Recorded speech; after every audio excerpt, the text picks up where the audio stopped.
భద్రత, water security, అందరికీ వ్యవసాయానికి, తాగడానికి, ఇండస్ట్రీకి నీళ్లు అందించడం, వ్యవసాయం గిట్టుబాటు ధరలు రావడం, వ్యవసాయాన్ని లాభసాటిగా తయారు చేయడం, రైతుకి ఇబ్బంది లేకుండా చేయడం 5వ పాయింట్ కింద పెట్టుకున్నాం. మౌలిక సదుపాయాలు ఈరోజు మనం చూస్తున్నాం. ఇప్పటికి కూడా ఏజెన్సీ ప్రాంతాల్లో, మారు ప్రాంతాల్లో రోడ్లు లేక ఇవన్నీ కూడా అనేక ప్రయత్నాలు చేస్తూ ఉంటే అవన్నీ కూడా పూర్తి చేసే బాధ్యత తీసుకొస్తాం. అన్ని ఇండ్లకు కరెంట్ ఇవ్వడమే కాదు, ఈరోజు ఈ స్కూల్లో ఇక్కడే కరెంట్ ఉత్పత్తి చేసుకునే శక్తి రావాలి, సోలార్ పెట్టాలి. అవసరమైతే ఎక్కడికక్కడ సోలార్ తయారు చేసి బ్యాటరీ పెట్టి మీ ప్రాంతంలోనే కరెంటు తయారు చేసుకుంటూ మీ ఇండ్లపైనే కరెంటు తయారు చేసుకుని తద్వారా కరెంటు ఛార్జీలు తగ్గించుకోవడం. ఇంకో పక్క నాణ్యమైన ఉత్పత్తులు. నేను అందుకే ఒక ప్రోగ్రాం ఇచ్చాను, 1 ఫ్యామిలీ 1 ఆంటర్‌ప్రెన్యూర్.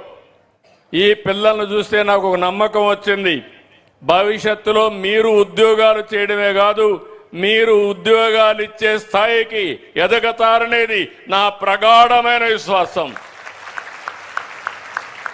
ఇది అయిన తర్వాత స్వచ్ఛాంధ్ర.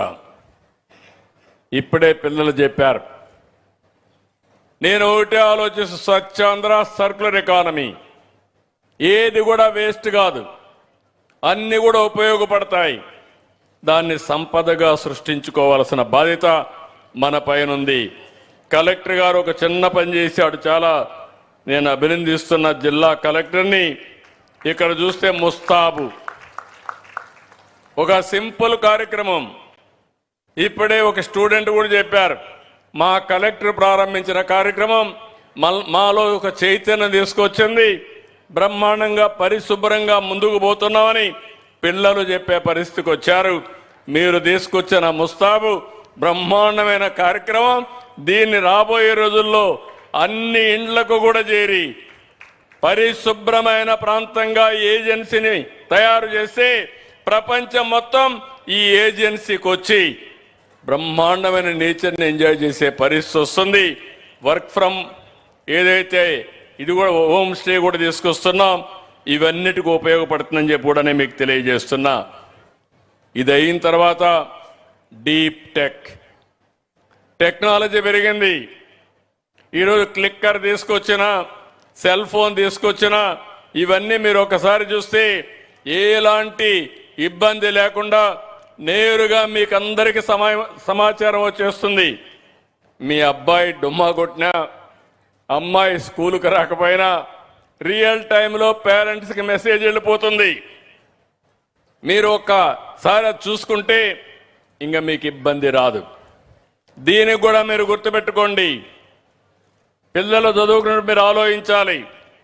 మంత్రి గారి ప్రోత్సాహంతో AI, artificial intelligence, data centre 15 billion అంటే 1,40,000 కోట్ల రూపాయలు పెట్టుబడితో విశాఖపట్నానికి భారతదేశంలోనే ఒక మకుటంగా తయారు చేసే కంపెనీ విశాఖపట్నానికి వస్తుంది. అది తొందరలో అది స్టార్ట్ అయితే ఇక్కడుండే పిల్లలకు ఉద్యోగాలు బ్రహ్మాండంగా వస్తాయి. రాబోయే రోజులు పిల్లలు నేను మిమ్మల్ని చూసిన తర్వాత మీతో నేను పోటీ పడాలి, అలాంటి పాలసీలు మీకు ఇవ్వాలి.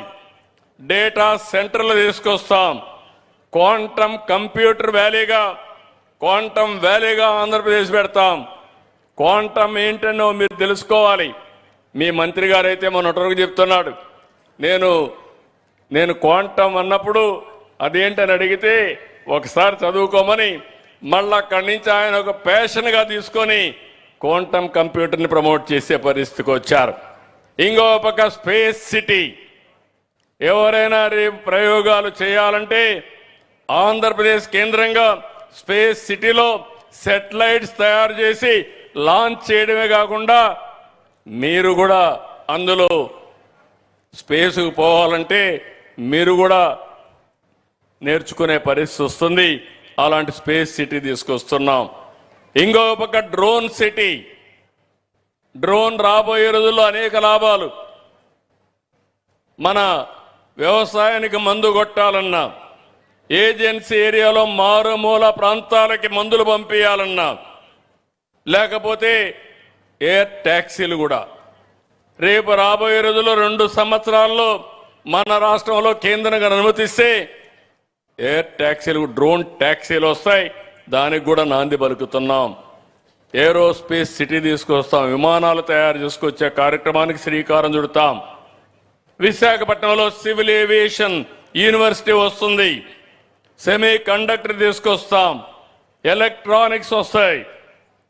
సెల్ ఫోన్స్ కానీ, స్మార్ట్ ఫోన్లు కానీ, ఐఓటీలు కానీ, హెల్త్కి కావాల్సిన వేరబుల్స్ కానీ, సెన్సార్స్ కానీ అన్నీ పెడతాం. అన్నింటికంటే ముఖ్యంగా గ్రీన్ ఎనర్జీ కూడా తీసుకొస్తాం. సోలార్తో కరెంటు తయారు చేసుకోవడం, గాలితో కరెంటు తయారు చేసుకోవడం, ఏదైతే పంపుడు స్టోరేజ్ కింద